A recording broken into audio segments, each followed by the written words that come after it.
So if you refuse to call or door knock, that's fine. You just need 50,000 people to reach out to via text and email. That's all.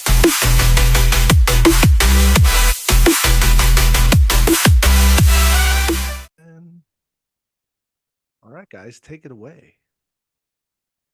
All right. We are going to talk about outbound lead methods today. Um, we've talked about this a long time ago. I think it was last fall, maybe, that we did like our lead gen conversation and talked about outbound, but Audra and I were brainstorming and thought this would be a good time to chat with y'all. I've been working on a lot of pop buys, and so kind of outbound is on my mind, and thought we'd work through that. So how many of you guys are familiar with, this is actually, I believe we got it from Matt, the concept of like the 4 pillars of lead generation? Matt is? Okay. So really there's 4 pillars of lead generation. You have inbound leads, which are going to be like your paid leads, Zillow and those kind of things. You've got outbound leads, which is where you're soliciting, you're getting the message out. And then obviously you've got your sphere and business to business. So today we're going to talk about that outbound pillar. And the reason we kind of want to focus on that is twofold. The outbound pillar is something that a lot of people tend to shy away from because it's work, and it requires a little bit of consistency and time. But 2, it's also a great lead source for those of you that maybe don't have all the business that you want, all the money that you want to be able to allocate towards lead generation, because outbound is, a more cost-effective way to lead generate. So there's a few different things that you can do for outbound lead generation. I'm going to go high level, just name them out here, and then we're going to kind of dig into a few. Obviously, there's the one that I think most people probably shy away from, or tend to cringe when they hear, and that's cold calling, where you're actually picking up the phone and dialing for those dollars. There's voicemail drop. So you've got things like slide dial. There's some other tools where you can go right into their voicemail. We've got door knocking. I tag this up with pop buys for my sphere. Those kind of can go hand in hand. Email campaigns, texting campaigns. That's a huge thing now. Texting is a lot easier way to get a hold of people, to get people to respond than email. And then things like targeted ads. So where you're doing like targeted Facebook ads or something where you're targeting them and getting your message out to them directly. Do any of you guys use a combination of any of those methods right now? Angela, I see you nodding. I'm going to call you out. What are you doing for your outbound lead generation? It's not as consistent as I'd like to, but I've been doing some mojo calling, some door knocking, and some campaign drips. But I mean, and they need to be more scheduled, and I'm working on that with my social media guy, and I've done some texting campaigns, but it's kind of more flying by the seat of my pants kind of stuff. Yeah. And it needs to be more consistent and scheduled. This is what I'm doing on Wednesday. This is what I'm doing on Thursday. This is what I'm doing on Friday. So Yeah, I think that's probably the hardest part about real touring is the consistency, because we get pulled in so many directions. We're really bad about leverage and giving away the things or delegating the things that we maybe shouldn't be doing ourselves. So I definitely think you're not alone in that aspect. But realistically, they say it takes 12 touches if you've got a lead that's real hot in terms of like, their hand raiser, like a Fizbo or a expired, those kind of people where they want to sell and it's not cold. It's like 12 touches to really convert them, get the appointment. So yeah, that consistency is everything. And I know you know that, but good to hear it though. Miss Audra, I know you've got some outbound that you're using. What are you utilizing right now? Last Oh, hi. Sorry, it disappeared for a second. Um, so cold calling and FISBOs was always something that worked really well for me.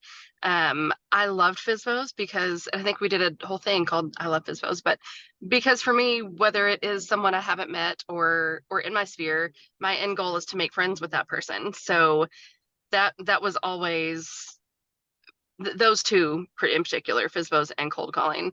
Um, but I was also kind of strategic and purposeful, I guess, with my cold calling. Instead of just calling through a neighborhood like, hey, do you want to sell your house? Do you want to sell your house? I did it with a need in mind. So if there was a buyer need that was around, that always made the calls a little bit easier. It's not as, I don't know, it just took pressure off, I guess, whenever I had something specific that I was looking for. And even if I didn't have something, I would make up something in my head, like, I know this is selling a lot. So it just was a way that I could kind of trick my mind into making it a little bit easier for me. Does that make sense? Yeah, I like that. I like that. And as you say, Mike, your goal is to be the friend. That is so you. Like, if y'all aren't friends with Audra, or if y'all don't connect with Audra, you need to, because she'll be your friend. She loves hard, just like her I mama. will be your friend. Um, I do cold calls, which are, I mean, I've been transparent about this forever. Those are my least favorite, but I do them because they do yield results. I have found the FISBO cold calling to be probably my highest or easiest to convert. When you don't call with a reason, that is definitely hard when you're just randomly calling and don't have anything other than like, would you ever consider selling your house? I think from a cold calling perspective, it'd be FISBOs, hot expired, so like newly expireds, and then old expireds that are like 6 months or more. Those would probably be your top. Like if you guys really want to pick up the phone and get a listing, those would be the top ones that I would say you can convert with. And we probably should do another FISBO class for you guys, or do on one of our workshop Wednesdays. Maybe we'll do it next week. We could do the FISBO and expired like scripts and process that Matt taught us that has been highly effective. You can circle dial. So if you have one of the easiest ways to call that is the lowest pressure and the lowest rejection would be calling around your open houses and inviting people to come, or circle dialing around neighborhoods that you know are moving into the neighborhoods that you're having an open house and inviting people to come. When you're just simply calling people and inviting them to come to an open house and check it out, most people are, very laid back. They're not going to hang up on you. That's probably the easiest kind of calls to make if you're like wanting to warm up yourself and not face as much rejection. And it can be effective. I've had a couple people show up just from circle dialing, calling. They had no idea that the listing was there. Maybe they weren't even thinking. I think I ended up one day I called, like it was my 1,000 dial day when I was calling, and I was like, okay, I'm going to do 500 around my open house to be kind of purposeful. And I ended up with a couple leads that'll be like longer term leads where they're like, you know what, we're not actually thinking about selling now, but I've been thinking about, in the next few years, we're going to need to do that. So some people will just open up and have conversations with you too. And then obviously like your goal and you're making the calls, I always say you're looking for the D's, because there's a type of people, it calls, mailers, emails, anything. There's really like a handful of D situations that cause people to move. So right now we're not seeing a lot of people that are just moving to move, right? A lot of them are moving out of necessity. So you're looking for people that have diplomas. They just graduated college. They're looking for or high school. They're looking for their first place to go, to buy. You're looking for people with diapers. So that'd be people that just had babies. Maybe they need more bedrooms, more room in their house. You've got downsizers. So these kind of go with the diplomas. Hey, their kids just all graduated. They're empty nesters. I've been trying to talk my husband into moving now because our house is too big. It isn't happening, but it does. Your kids go off to college and you're like, oh, do we really need all this space? And then the diamonds. So people getting married tend to buy and then the unfortunate situation of death. So obviously, you've got some situations where people have passed and homes need to sell. So your marketing for outbound, if you focus on one or all of those 5 things to target, you're going to be more likely, you'll notice your conversion rate is going to be higher, because those are types of situations where people are going to need to move. For email campaigns, Audra, are you doing any email campaigns right now? Not anything to a cold segment, no. I have emails that like in my CRM that go out to like past clients and my sphere, but not anything just for the masses. Oh, Yeah. I'm getting a call.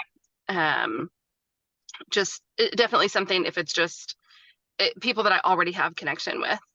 But one thing you said a second ago when you were talking about the D's and you mentioned diamonds, does your market have bridal shows or big things like that you can go get a booth at?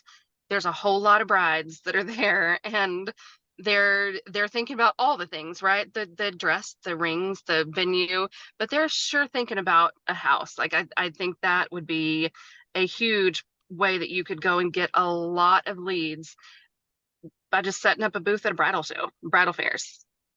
Yeah. And I think, you know what? A lot of those brides have mamas who probably are thinking about downsizing. That's Yeah, that phase of life. So that actually is a great idea to hit both the diamonds and the downsizers all. at the same time. Yeah, I like that idea. I like that idea. I think for emails, you hit on a good point, though. Just cold emailing people is not an effective way of marketing. I've learned this the hard way. I've tried my damnedest to not have to make phone calls. So I have sent postcards, I have sent emails, I have sent slide dials. I've done everything but picked up the phone, and the results were bad. They did not get results. I wasted a lot of money and time. Can we pause on that for 1 second? Mm-hmm. The results aren't bad. They were typical. You just need Mhm. 20,000 emails for it to be worth your time. They weren't bad. They were just appropriate for the media method that you chose. Yeah. Yeah. That's all. Your results were appropriate for the avenue you chose. That was it. It's Yeah. not good or bad. It just, that was the number. So if you have a certain goal and you want to choose a certain method, you got to make sure you have enough of the resources to hit your number for income. So if you refuse to call or door knock, that's fine. You just need 50,000 people to reach out to via text and email. That's all. Yeah. You don't have 50,000 people, then go talk to your neighbors. That's all. You get to choose. They're all valid. Each one has a conversion ratio. You just get to pick. The thing is, you've got to be okay with the effort that it's going to take to convert. You can't have both. You can't say, oh, I don't like to call, but I also don't want to spam 50,000 people. Too bad. That's one or the other. Pick one. Well, I don't want to have to send out 1,000 mailers. That costs money. I know. Then pick up the phone. That doesn't. Or get out and go to the store and talk to people. Well, that's scary. I know. Or spend $1,000 on mailers. What do you want? Like, there's no free lunch. And I think that's the message. I think a lot of us who, before we got into coaching, we lost someone. Perfect. Matt, you've been dropping people like flies these days. You know what? How it is. If you're here, you're supposed to be. If this isn't for you, it's okay. I'm not mad at you. I'm not going to slow down, and I'm not going to tame this. You're either for it or you're not. Like, I love you guys too much to not tell you what you need to hear. Let's go. Yes. It's kind of like, I mean, this is kind of down that same trail.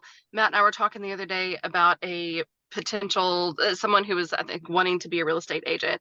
And they were presented with, okay, well, do you want to call your sphere? Do you want to do open houses? And literally, like, every option was like, ew, like, ugh, that, I think she said, like, that's cringe. And it's like, well, okay, what do you want to do? Like, how do you want to get business? Because yeah, sometimes it's a little cringy, but you got to do it anyways. And then it's like, wait, it's not really cringy. This was just all in my head, and I'm putting those feelings on somebody else. But if you want business, if you want to be successful at it, you just got to do the things. Just do it.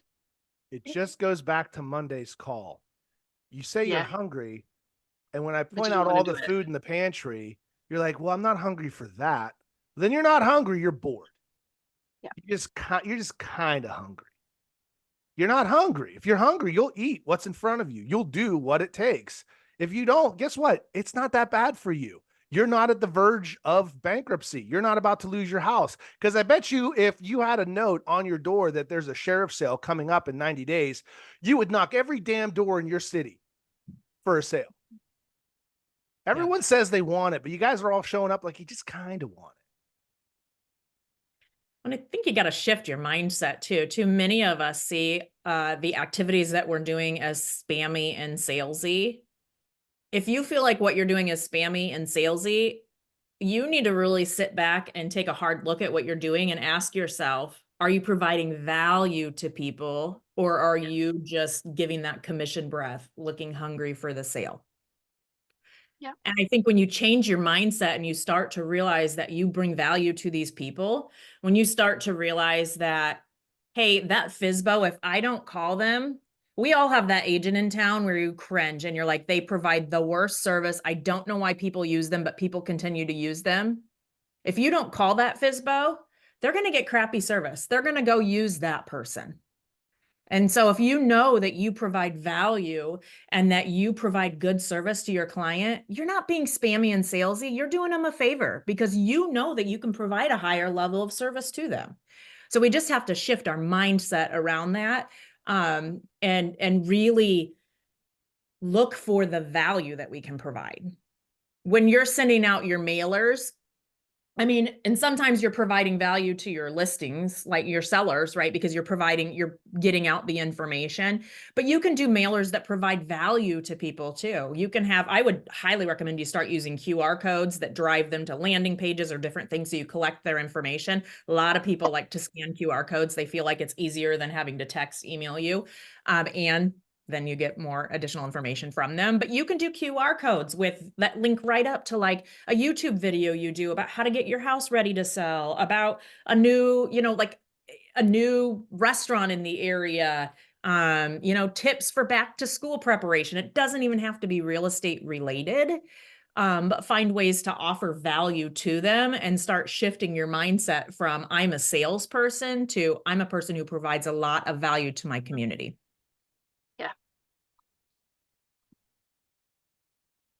Hey, just a question. Michelle, I know like I'm literally driving to your house now and you can just show me how to do all these things, but I don't know how to create a QR code to link to something. Like, do you guys ever do workshops that like can show us these things? No, but we can. That would be so That's fabulous. that's a great idea. Yeah, no, they're super easy to make. So yeah, we could definitely do a workshop around that, making QR codes so that y'all can start using them in your marketing.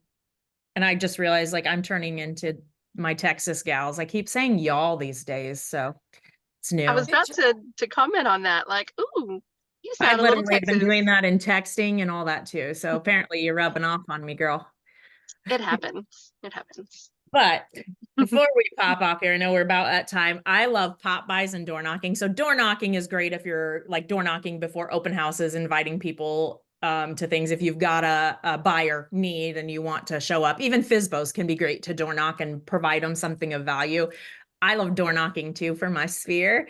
And it's pop buys. It's not really door knocking, but I show up by surprise and I have these really cute gifts that I drop by. And then I have these tags. And I have a blast making them. If you guys want some fall ideas, I have some Canva templates I can send you. So just message me and I'll send you the template. But Dollar Tree is your friend. You can get a bunch of stuff, put it together. I do my pop buys anywhere from like $3 to $7 a piece.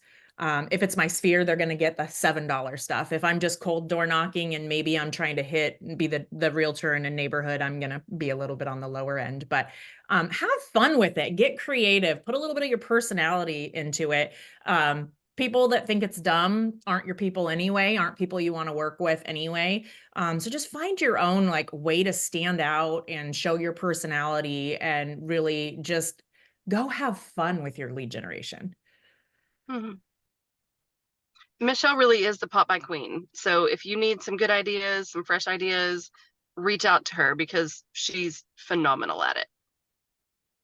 It's fun. It's fun for sure. Michelle, can you go over the 5 Ds again? I've got 4. I'm missing one. I have, what do you have? And I'll tell you what you're missing. I have diapers, diamonds, death, downsizers, and Diplomas. Or diplomas. Okay. oh wait, yeah, Graduate. there's divorce too. I And forgot divorce. that one. Oh, There's divorce. actually 6. See, I was like diplomas, like whatever. That's diplomas. Is it Diplomas, divorce or diplomas? Both. Both. Okay. Yes, apparently there's 6. I don't count well.